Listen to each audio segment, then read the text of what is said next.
Most people think yellow engagement ring basically means yellow diamond or yellow sapphire, but yellow gemstones are a much wider category than that. Some looks like a lemon light, some looks like a honey, some looks like a warmth gold, some looks slightly greenish, champagne or golden brown, and some yellow stones can lean orange, especially in the certain varieties. But we are keeping this video focused on the yellow family. Orange, peach, champagne gemstones deserve their own video, so I'll cover those in another one. Today we are ranking yellow engagement ring stones from the least expensive to the most expensive. Before we start, here's how to read information on the screen. For some stones you will see the approximate price range per carat for the engagement ring quality materials. For pearls, pricing works differently, so we'll use comparable loose pure size instead of the pretending everything is sold by the carat. You'll also see the Mohs hardness scale, which measures scratch resistance. For engagement rings, once a stone is below about 7 on a Mohs scale, it usually needs more care for daily wear. That matters in a video because some yellow stones are highly artistic choices. They can be beautiful for special occasion engagement ring or protected design, but they are not all meant to be treated like the sapphires or the diamond. You'll also see rarity, care level, and some special trait. Alright, let's start with the softest and least expensive stone in the list.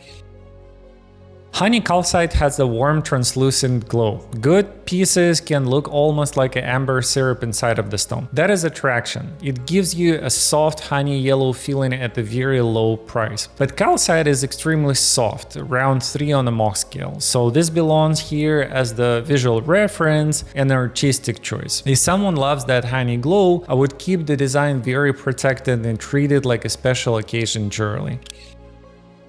Citrine is probably the best known affordable yellow gemstone. It belongs because buyers actually see it everywhere. The color can go from pale lemon to golden yellow honey and deeper Madeira tones. Some citrine leans orange, but for this video we are focusing on a yellow and golden side. One thing buyers should know: natural citrine exists, but much of the citrine in the market is heat-treated amethyst. That does not automatically make it bad. It just means the price should make sense. Citrine straight is simple: warm color, large size, and accessible pricing. Amber is not a mineral, it's fossilited tree resin, sometimes tens of millions of years old. That alone makes it different from the stones in this video. The most famous sources include the Baltic region and the Dominican Republic, and the most fascinating pieces can contain ancient incense, plants, or organic remains trapped inside. Those pieces feel almost like tiny paleontological objects. Amber is soft and heat sensitive, so I would be careful with it in the ring, but historically it's one of the most important golden materials ever used in the jewelry.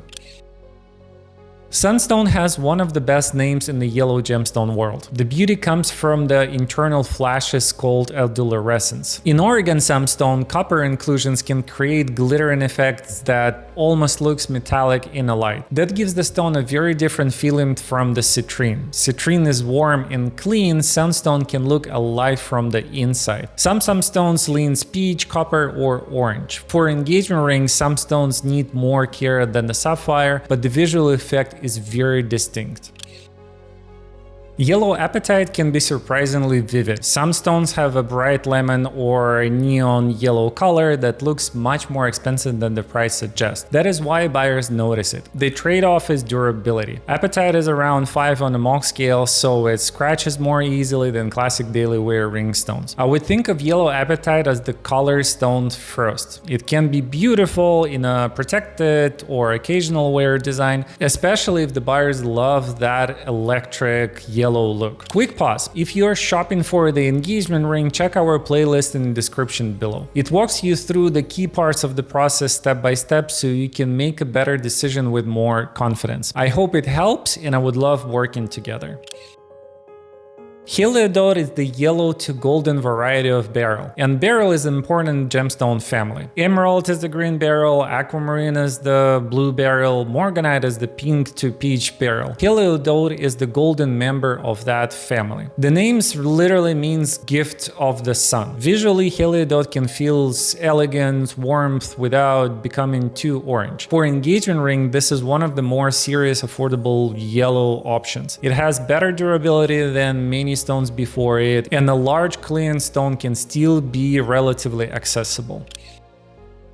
Peridot is usually treated as the green gemstone, but mini peridot sits right on the yellow-green border. That is why it belongs here. The color can feel like olive oil, lime, golden green, or sunlight through the leaves. Peridot is also one of the few gemstones whose color comes from its own chemical composition, and it has one of the best origin stories in gemology. Peridot has been found in lava, deep mantle rocks, meteorites, and even in comet dust. For rings, it is moderate care, but visually it brings the natural yellow-green warmth that very few stones can copy. Yellow Scapolite is quiet collector stones. Most buyers never heard of it. The color is usually soft lemon, gold yellow lemon, or slightly honey tone. It can be pretty, but it's not a mainstream engagement ring stone. The hardness is around 5.5 to 6, so I would keep expectation realistic. It belongs here because yellow gemstone lovers might came across it in a collector inventory. For daily wear, I would put more trust in the stronger stones later in this list. Yellow zircon is one of the most misunderstood stones in the jewelry. First, zircon is not a cubic zirconia. Natural zircon is the real gemstone, and yellow zircon can be beautiful. The appear is fire. Good zircon has strong brilliance, strong dispersion, and double refraction. That can make the stone look energetic, almost like a liquid gold with the extra movements inside. Zircon is also one of the oldest minerals on Earth. For engagement rings, I like zinc more than many people expect, but I would still use care, especially around faceted edges, because zircon can abrade over time. Lab Yellow Sapphire is the real sapphire grown in the lab. The important point is durability. Sapphire is 9 on the Mohs scale, so this is one of the strongest yellow stones in the list. Lab grown also make clean, bright yellow material easier to find at the lower price. The trade-off is origin. It is not a rare natural stone, but if someone likes the yellow sapphire look and wants durability with a better value, Lab Yellow Sapphire can make sense. It's especially useful when the design needs a specific size, shape, or clean color. It is lab-created, durable, and very sparkly for the price. Moissanite often shows strong rainbow fire, and in a yellow material that can become very noticeable. Some buyers love that bright effect, others prefer soft and natural gem look, so I would not choose yellow Moissanite just because it's affordable. I would choose it if the buyer especially likes strong sparkle, lab-created origin, and contemporary style. Yellow Topaz is separate from Imperial Topaz. Many buyers know Blue Topaz, but Blue Topaz can also appear in a warmth yellow and the golden tones. Yellow Topaz can look clean and bright. It also has Mohs 8, so the scratch resistance sounds strong, but Topaz has cleavage, which means it can split from a hard blow in the wrong direction, so the buyer's takeaway is simple. It can work, but the setting and the lifestyles matter. I would not treat Mohs 8 as the whole durability story here.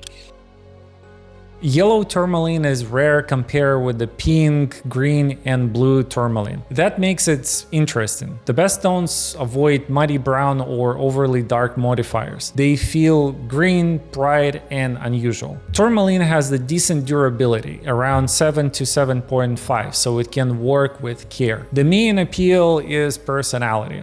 Yellow tourmaline does not feel as formal as the sapphire or diamond. It feels more organic and individual. So for someone who is already like tourmaline as the gem family, this can be a very interesting warm color choice.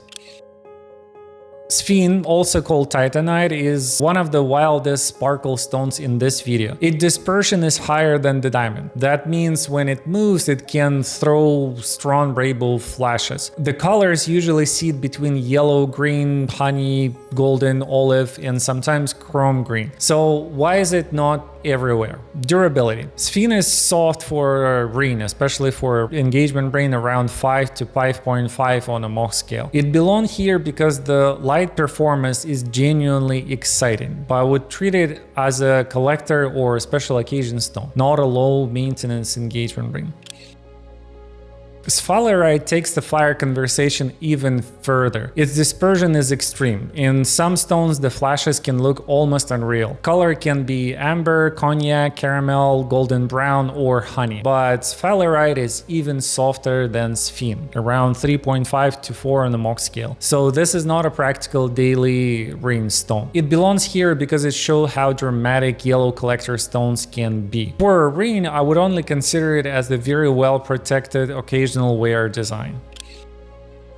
Salt and Paper Yellow Diamonds is the very different kind of yellow diamonds. This is not the clean, bright, fancy yellow diamond most people imagine. The beauty comes from the inclusions. Black, white, gray, and sometimes cloudy internal patterns can give this stone a smoky, earthy, one-of-the-kind look. In fact, this print over here that I have with the yellow Salt and Paper diamond has the red inclusions. When the body color is yellow, the result can feel warm, antique, and very personal. The advantage is price and character. You can get a natural diamond with a yellow tone for much less than a fine fancy yellow diamond. Trade-off is important. The inclusions are the look, but they can also affect the transparency, sparkle, and sometimes durability. So I would not buy one only because it says diamond. I would look at the actual pattern, the surface region inclusion, and how the stone will be protected in the setting itself. For the right person, the Salt and Paper Yellow Diamond can be beautiful custom ring stone. Not because it's perfect, but because it's interesting. Lab yellow diamonds give buyer access to the fancy yellow diamonds look at the much lower price than the natural fancy yellow diamonds. The diamonds is growing in a lab, so the origin and value logic are different. But the practical appeal is clean. You can get strong color, diamond hardness, and often more size for the money. The main trade-off is resale value. Lab diamonds usually have a low resale value, so I would buy one of the rings itself, not because it should hold the value for a long time. If the goal is a bright yellow diamond look with a moderate price, lab yellow diamond is a practical option here. Golden South Sea Pearl is one of the most luxurious organic materials in the yellow family. It's not priced by the carat, it's priced by the size, shape, luster, surface quality, and the color. The natural golden color comes from the gold leaf variety of Pinctada maxima oyster. The best sources include the Philippines and Indonesia. Large round pearls with the rich golden color can become very expensive. For the engagement ring, the logic is similar to the white pearl. Beautiful, romantic, special, but high care. It works the best when the wearer understands the pearl jewelry is delicate, similarly to how Emma Stone's wearing her pearl engagement ring. Chrysoberyl is one of the strongest yellow golden stones in the list. Most buyers know alexandrite, but alexandrite is actually a variety of chrysoberyl. Normal yellow to gold chrysoberyl is far less famous, and that is why it's interesting. It can be lemon yellow, honey, golden, greenish yellow. It has excellent hardness at the 8.5 on the Mohs scale. That makes it more practical than many other yellow stones buyers usually hear about. Cat-eye chrysoberyl is especially famous because of the sharp glowing lines that moves across the stone. If someone wants durable natural yellow gem that still feels uncommon, chrysoberyl deserves attention. Imperial Topaz is one of the richest looking stones in the warm yellow family. The color can be golden, honey peach, orange, pinkish orange, or even reddish. For this video, the important part is the golden yellow side. That is where Imperial Topaz can feel warm, elegant, and almost glowing, especially in the yellow gold. Historically, the finest material is associated with Brazil, especially the Ouro Preto area. And unlike Unlike most blue topaz, where the color is usually produced by treatment, the Imperial Topaz is valid for its natural warmth color. The practical tone is durability. Topaz has a good scratch resistance, but it also has cleavage. So for engagement ring, I would avoid overly exposed setting and make sure the design protects the stones properly. Yellow Sapphire is one of the major serious choices for yellow engagement ring. It has durability that many soft yellow stones do not, and the color range is wide. Some stones are pale lemon, some are golden, some are deep canary yellow. Sri Lanka has historically been one of the most important sources of them. Treatment matters a lot here. Heat treatment is very common. Beryl diffusion can also create or affect the yellow and orange colors. So if the stone is expensive or sold as untreated, I won't respect that lab report. For daily wear, Yellow Sapphire is one of the most practical natural yellow stones.